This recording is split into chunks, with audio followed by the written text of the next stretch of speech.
Have you ever wondered if you're really an INFJ, or just relating to pretty quotes and aesthetic Instagram posts? Let's be real, with all the buzz around being an INFJ, it's no wonder some people might be confused, or even unconsciously faking it. But here's the thing, being the rarest personality type isn't about being special or different. It's about a unique way of experiencing the world that only true INFJ truly get. Hey there, beautiful souls. Today we're diving deep into something that might ruffle some feathers, but it needs to be said. We're going to explore 10 things that only genuine INFJ experience, not the romanticized version you see on social media, but the real, sometimes messy, always complex reality of being an INFJ. But before we jump in, remember, this isn't about gatekeeping or making anyone feel bad. It's about understanding ourselves better and finding our authentic truth. Whether you're an INFJ questioning your type, or just curious about what makes these rare personalities tick, stick around. You might just discover something surprising about yourself. 1. The paradox of being both completely present and miles away. You know that weird feeling when you're totally focused on someone sharing their deepest feelings with you, but simultaneously, your mind is connecting their story to patterns from 5 other conversations you had last month. That's not you being distracted, that's your INFJ mind at work. Real INFJ have this unique ability to be intensely present in the moment, while their intuition runs in the background like a supercomputer, making connections and spotting patterns most people miss. It's not something we do on purpose, it's just how our brains are wired.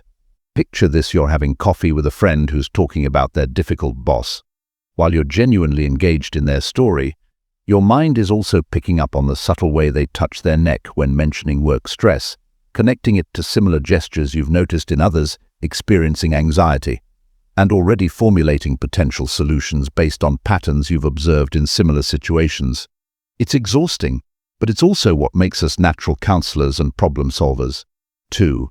The burden of emotional osmosis.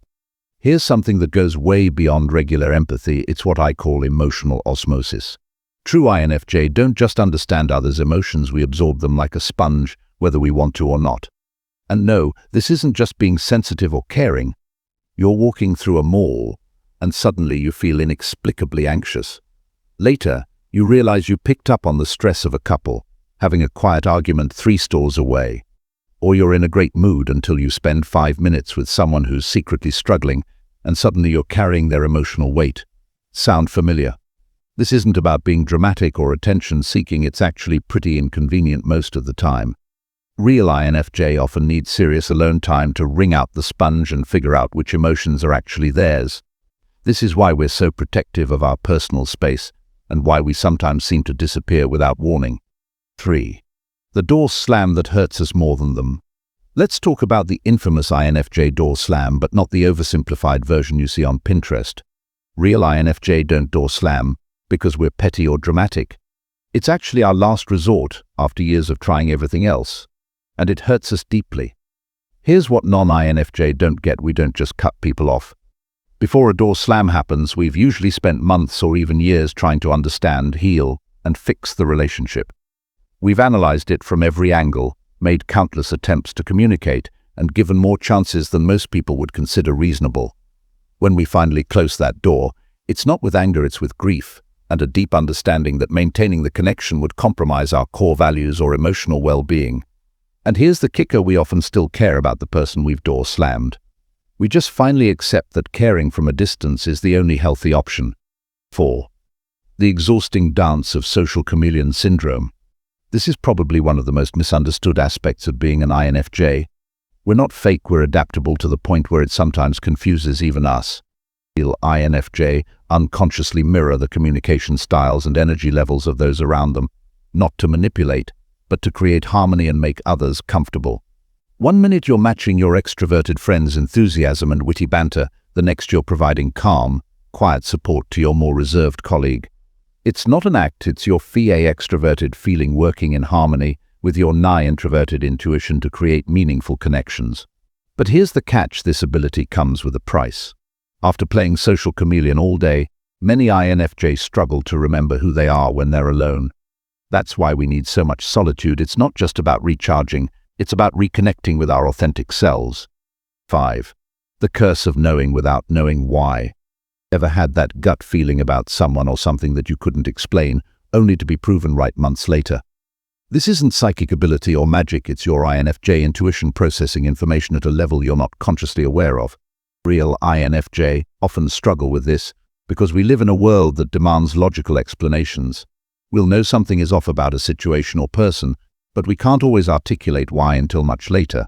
This can make us seem paranoid or judgmental to others, when we're actually just processing information differently.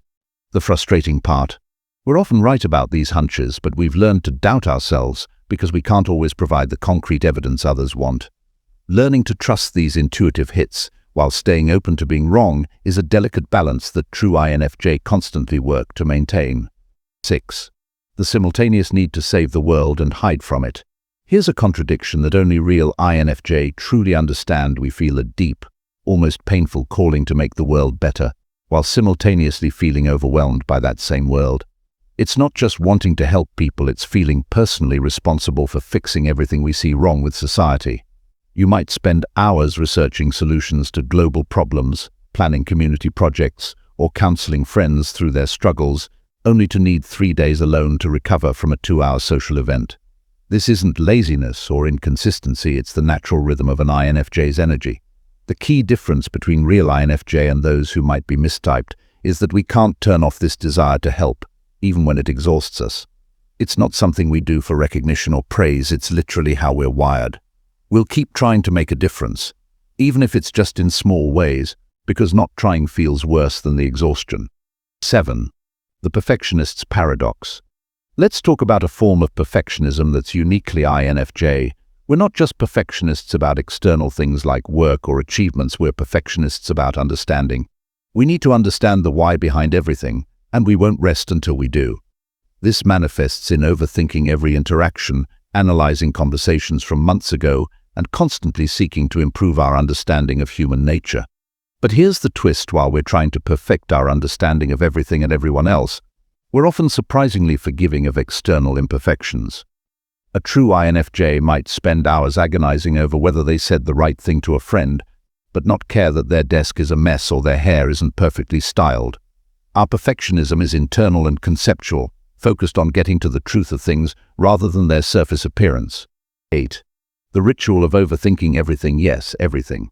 Speaking of overthinking, let's dive into how INFJ take it to a whole new level. This isn't your regular "should I have said that" kind of overthinking. We're talking about analyzing the subtle shift in someone's tone from 3 conversations ago and what it might mean about their emotional state and how that connects to their childhood trauma they mentioned once 2 years ago. Real INFJ don't just overthink situations, we create entire mental frameworks trying to understand the patterns in human behavior. We might spend hours thinking about why someone behaves the way they do, connecting dots between their past experiences, current circumstances, and potential future outcomes. The tricky part: we can't just turn this off. It's not anxiety, though it can certainly contribute to it. It's our minds naturally trying to understand the deeper meaning behind everything we observe. Learning to manage this without letting it overwhelm us is a crucial skill for authentic INFJ. 9. The complex relationship with personal boundaries. Here's something that might surprise people. Real INFJ often struggle with maintaining healthy boundaries, not because we don't know how to set them, but because we understand too well why people cross them. We see the pain, insecurity, or need behind someone's boundary-crossing behavior, and our natural instinct is to help rather than protect ourselves.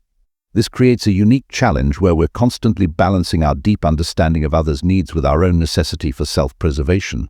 True INFJ have usually had to learn the hard way that understanding someone's reasons for harmful behavior doesn't mean we have to accept that behavior. This is often a painful journey of growth that involves learning to honor our own needs while still maintaining our empathy for others. 10. The perpetual search for meaning in everything. Last, but definitely not least, let's talk about something that drives real INFJ, but often exhausts everyone around them: the constant search for deeper meaning in everything. And I mean everything. This isn't just about being philosophical or deep, it's about being literally unable to take anything at face value.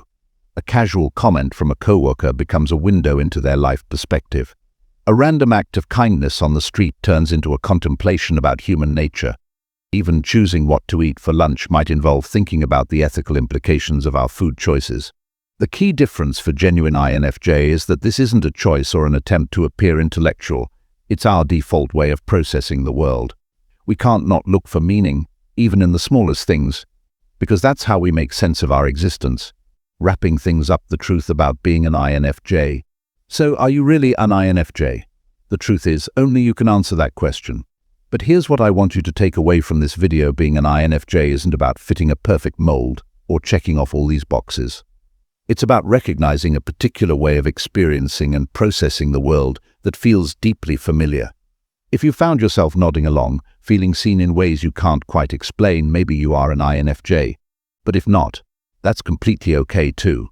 Every personality type has its own unique gifts and challenges, and the goal isn't to fit into a specific category, it's to understand yourself better and use that understanding to grow. Remember, the MBTI is a tool for self-discovery, not a box to trap yourself in. Whether you're an INFJ or not, the most important thing is being authentic to who you are, understanding your natural tendencies, and using that knowledge to create a life that works for you. Thank you for staying with me through this deep dive. If this resonated with you, don't forget to like and subscribe for more content about personality psychology and self-discovery. And hey, let me know in the comments which of these INFJ traits hit closest to home for you.